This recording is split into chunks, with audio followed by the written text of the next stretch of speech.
ethics is a concept that's very detached and abstract from uh, most of us, especially in the developed world.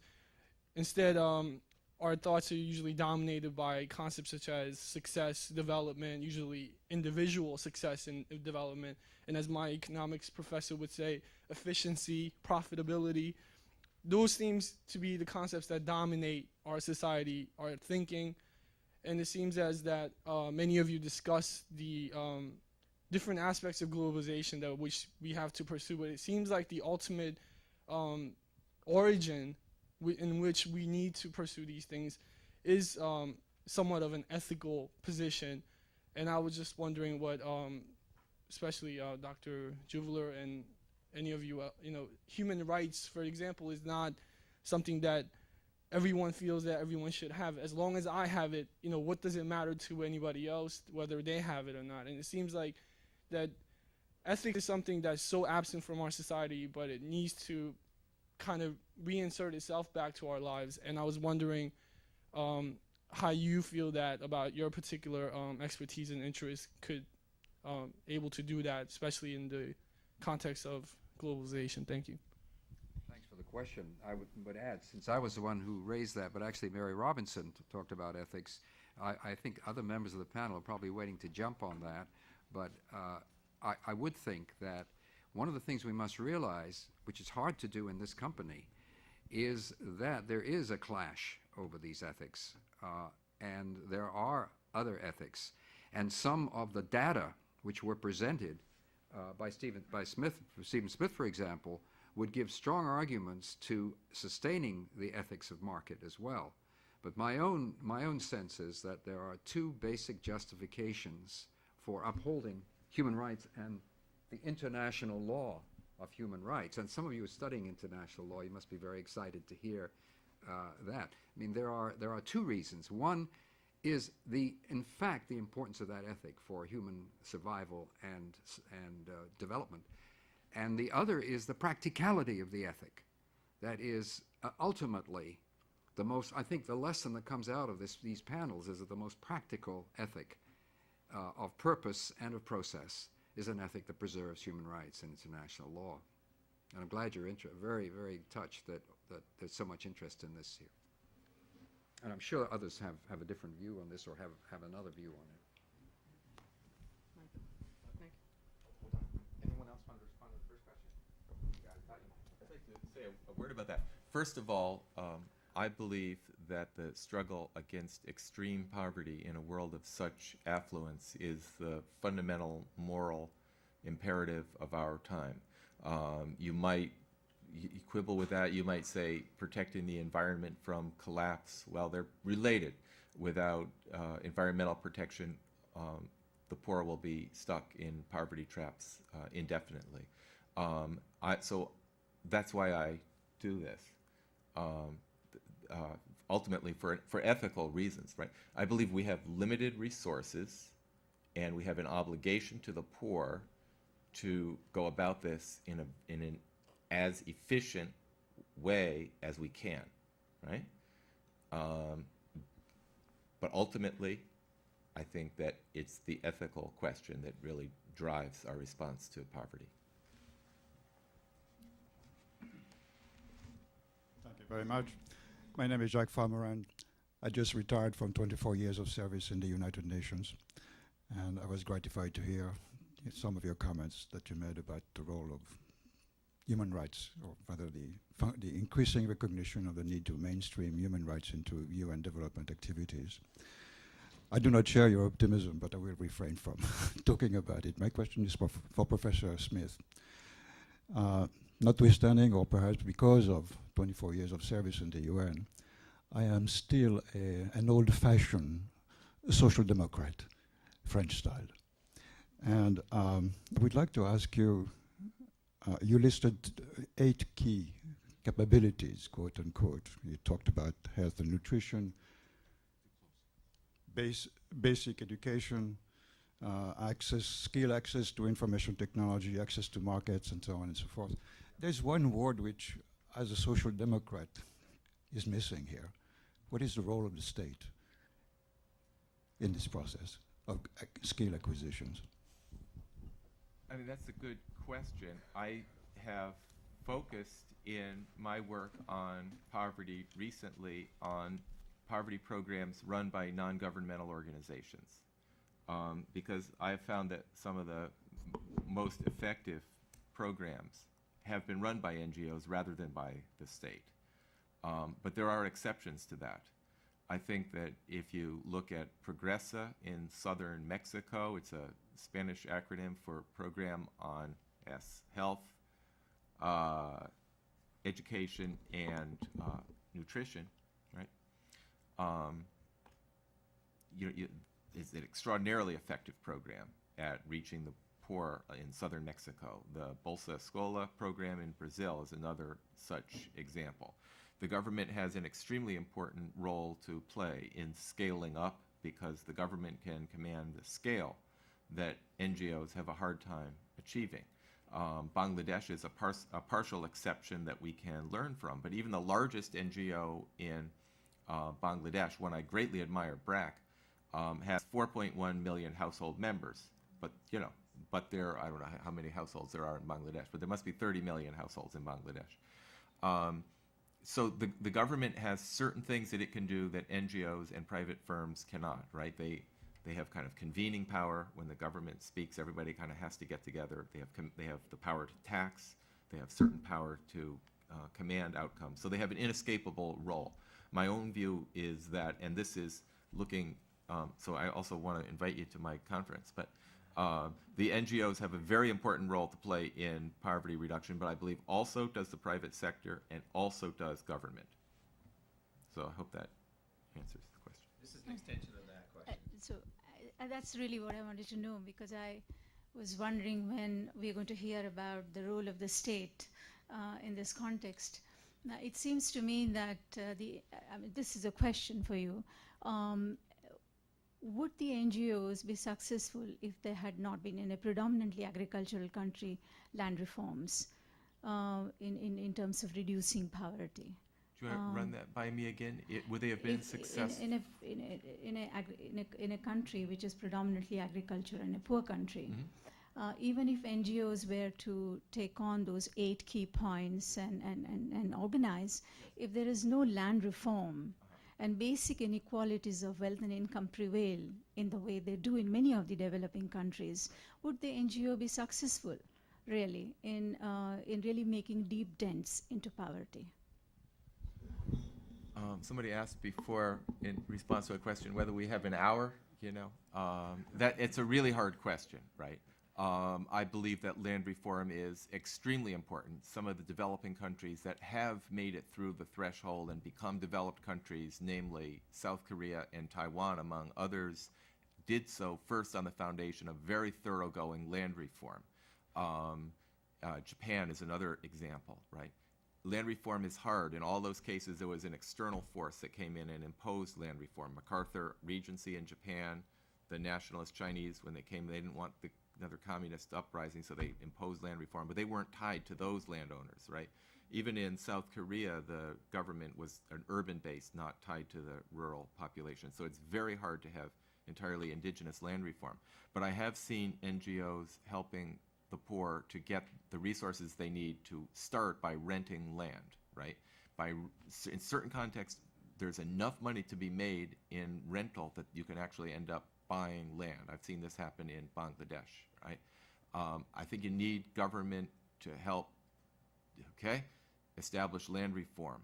The problem is I've seen it thwarted over and over again in Latin America and elsewhere, right? So do we just throw up our hands if you can't have land reform? I mean, if it were up to me, I'd wave my magic wand and I'd have South Korean or style land reform everywhere today. But I can't, I don't have that magic wand, even if it's Halloween or whatever. So the question is, can you do anything? And I think that yes, NGOs have been helping the poor to rent land as groups of cooperatives, as individuals, and gradually build up their base. So it's not hopeless, but yes, we need land reform. The question is for Dr. Hijab, who was talking about international law. It seems to be this curious situation where the UN Charter is actually the document that instituted international law and human rights. But that the UN, which is made up of different sovereign states, are actually this sovereignty is actually comes in conflict with human rights quite often. And you actually recommend that individuals within the countries hold their sovereign states accountable for following human rights law.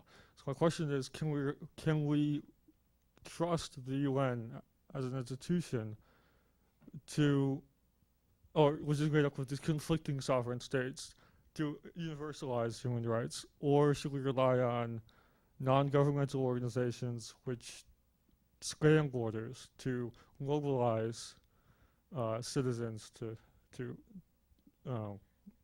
institute law or enforce law? I think citizens have to hold governments accountable. The United Nations, as Jan Kavan put it very well, consists of its member governments on the one hand, and on the other hand, it's a bureaucracy, it's an organization. And what I was trying to say is that they are, in the development programs that they're doing, they're incorporating human rights, but that doesn't mean that you're gonna get states that act correctly and that stop violating rights and so on. For that, you need a counter movement that will hold accountable. And just to say that, you know, you retired from the UN after 24 years. Well, I resigned after 10 years. I didn't wait to retire. I have every respect for the UN and its work, but some of the processes are a bit too slow for me anyway.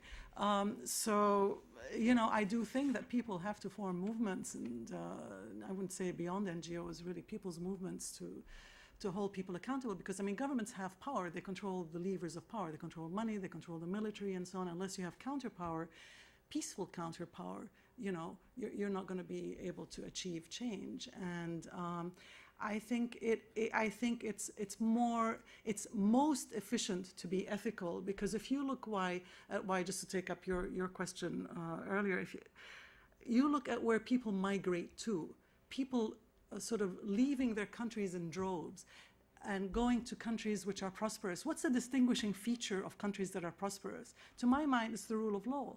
That's a distinguishing feature, because if you don't have a rule of law, you can't protect an individual, you can't protect their property. And I think you might start to see people fleeing this country soon. You know, without a rule of law, you have nothing. And so efficiency, ethics is efficiency. I mean, ethics underpins, if it's not an ethical law, I mean, it'll get thrown out eventually. People will know it. So. This is addressed to anybody who wants to tackle it. We kind of skirted around these issues, but never really addressed them directly at the conference. And that is the increasing privatization of the global commons. Water, DNA, seeds, etc. How are we going to deal with this? Because it's become a very frightening phenomenon where multinational corporations, through the privilege of intellectual property rights, are really now controlling the very basics of life, the basics that are needed to assert those human rights that we have in these great declarations.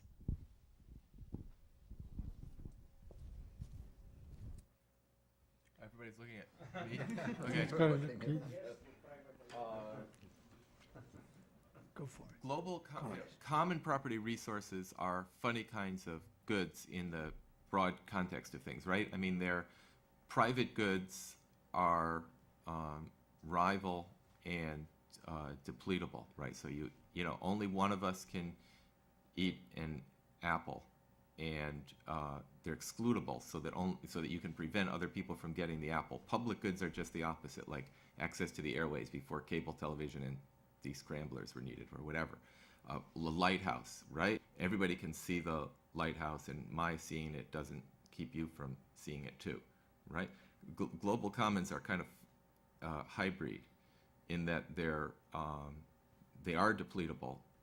The global, you know, the fisheries. If I catch a fish, you can't catch it too, right? But it's non-excludable. I can't keep you from going there and taking it very easily, right?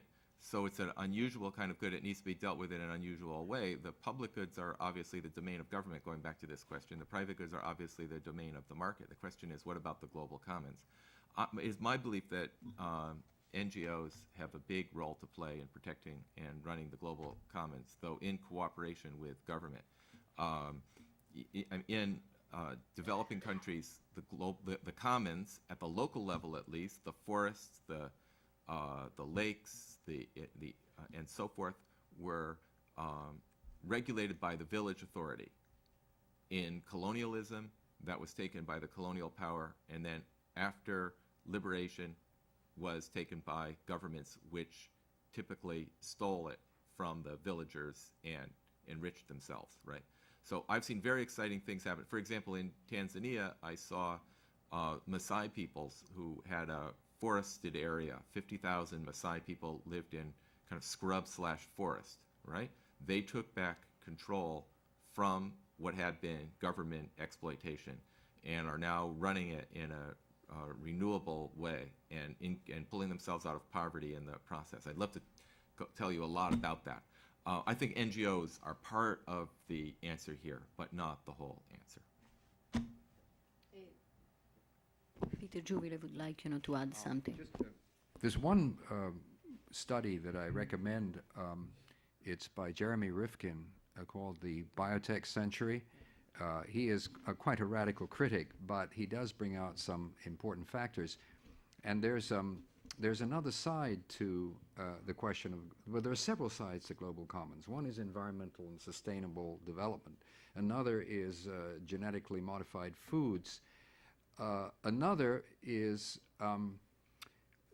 covered by an agreement, TRIPS, which is an agreement as part of the World Trade Organization mechanism, which has to do with the protection of intellectual property rights. There's a basic contradiction in the Universal Declaration of Human Rights and in the ICCPR, the International Covenant of Civil and Political Rights, in one article which recognizes both the right to the benefits of science and culture, for example, pharmaceutical benefits of drugs and things, and at the same time the right to intellectual property based on, for example, patenting discoveries such as people presumably have access to as under the same article. It's a very contradictory article.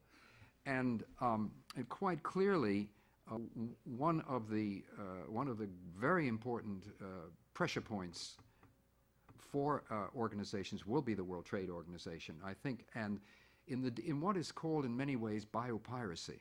This is not the imposition of modified corn on countries. It's going in and taking hold of and patenting processes that indigenous peoples have developed over time, and also medicinal policy. It's also actually, the part of the global commons is your own DNA. And if you happen to have a special genetically inherited disease, and they are finding ways to deal with that disease. They partly use your blood without your permission. There was a case in California where a fellow with some kind of deficiency in the blood had his blood taken and used and then processed as patented without any credit to the person. So there is a fundamental problem in international law itself. Sometimes the law is quite clear on what you may or may not do. In other cases, there is this sort of contradiction, and the global commons, I take it that Professor Smith would allow for other aspects of the commons than the biodiversity and forests and so on. And it's a very big topic, and it is really very important. And with the power of pharmaceuticals, whose campaign contributions to one particular side of the political divide right now have gone from roughly equal to Democrats and Republicans to 3 times to the Republicans as to the Democrats. For now, it's something like 3-point-something million to the Democrats and 20-point-something million to the Republicans. This is a part of the problem. It's a political problem. It takes us back again to the state and how the non-governmental organizations, when you say the importance of the state, you obviously mean also NGOs, that the non-governmental organizations will take a part in trying to resolve that contradiction in the covenants. Professor Corradi wants to... Just a brief footnote to that. For some time I was involved, even as a director, with the Rainforest Alliance, and it is an NGO, and the idea was to protect part of this global commons, the rainforest. We came to through a number of studies and initiatives to the conclusion that there's both, there are many ways to hell here. The state, a lot of state alleged responsibility has not been exercised in many cases for a number of reasons, raison d'etat being one. The other one is that if you talk to some of the most vociferous opponents of the protection of the rainforest, you will find them possibly in the otherwise technocratic, bureaucratic, efficient bureaucracy, state bureaucracy in Brazil. And that's largely because, for example, many of them are beholden to a developmentalist idea, which is kind of old-fashioned, that, you know, in the old days it used to be expressed by the, used to be represented by the expression, God bless pollution and devastation, because it's a sign of development. It's very easy for you guys in the developed world to tell us what not to do, but for us, we still have to make this effort. So there are a lot of, the state per se or automatically is not a guarantee of protection of the global commons, just as automatically wild privatization, exploitation in a non-renewable way by private interests is. That's where I would support the suggestion of Professor Smith of the important role of the NGOs. And one of the important roles is to broker a new consciousness and to reconcile things that seemingly or ideologically are irreconcilable. It is possible in a number of instances to exploit profitably forests in a sustainable way, in ways that are more protecting of that environment than a sort of either a fundamentalist no-go position, a Stakhanovist developmental position, or a simply private greedy position. There are intelligent ways. They involve a lot of brokering, a lot of mediation, a sort of an alliance between enlightened members of state bureaucracies, NGOs, and the private sector. You would be surprised to the extent to which there is a certain predisposition on the part of enlightened members of the companies in the private sector to do that. So very often we have to eliminate these kind of polar oppositions or outmoded notions that, you know, the state protects, the private companies don't, and the like. And I think that's one of the good things about globalization. It's it introduces third actors all the time. We have 5 minutes. Yeah. Two questions. Yeah. Let me come back to the issue of international law and human rights briefly. But before that, allow me just one sentence. I don't really feel that it's on me to defend United Nations here after everybody's remark. Nevertheless, when you said correctly that sometimes United Nations is too slow, and I would give you many such examples when it's too slow for me, I just would like to warn that one shouldn't always automatically blame United Nations for the slowness. I think one of the worst examples of the slowness, which resulted in one of the worst human tragedies, was Rwanda. And in this country, I had many examples when UN was blamed for this terrible human tragedy. I do recall that it was United States representative at the UN who in fact threatened to use veto not to send additional troops to Rwanda, and that representative was called Maureen Albright. But coming back to my question, on 12th of September, a year ago, President Bush, just before he delivered the main speech at the UN, had a private meeting with me, and he argued that as a Czech politician who knows the history of my country, Munich, etc., I should understand the danger of appeasement, and that if we give in to appeasement as UN, we will go down the slippery road as the League of Nations did. And as a human rights dissident, I should understand the need to uphold human rights if they are violated anywhere in the world, particularly now in Iraq. Now, my question therefore is, and I understand that, I'm a determined opponent of appeasement, and I would like to uphold human rights. On the other hand, I do actually think that one of the greatest dangers to international law, and you talked about it, one of the best guaranteed ways to the legal jungle you talked about, are the preventive wars, which enable a country or an ad hoc coalition of countries to decide that they can use force outside international law against the UN Charter to either go and combat a perceived threat to peace and stability, or go and improve human rights. And I would like your comment on that in the light of, for example, the program which is sponsored by a number of countries, in particular pushed by Canada, the right to protect, where again it refers to the sanctity of human rights. And last, a Palestinian journalist at a conference recently in New York, who opposed the invasion of Iraq, in fact at the end said, declared or described the invasion as a humanitarian invasion by, as incidental humanitarian invasion, that as a coincidence, as a byproduct, maybe unthought out byproduct, you have an intervention which may result in the improvement of human rights. My question is, would that justify a violation of human rights? How do you square that circle?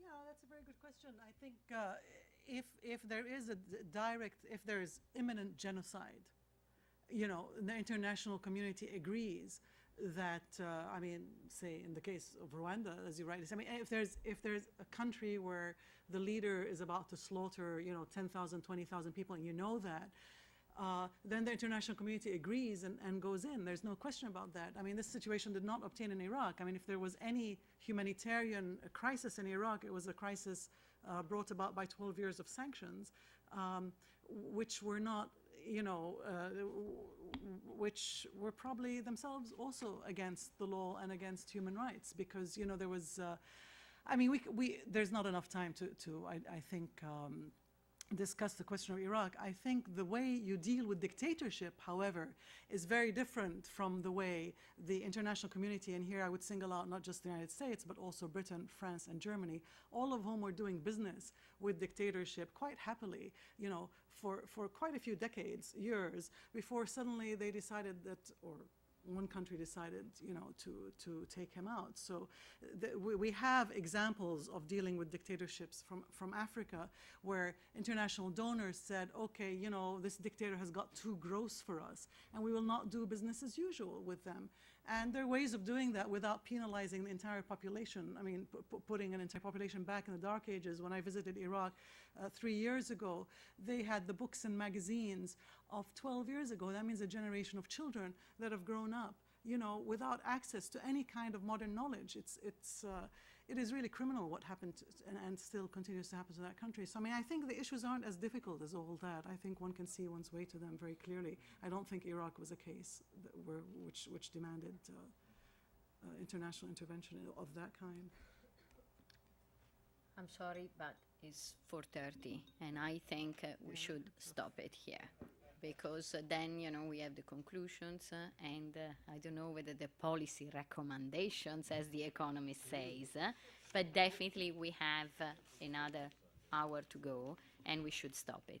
We want to thank you very much, you know, the very interesting discussions of the panelists, and, you know, thank you very much to everybody, and also to all the participants here.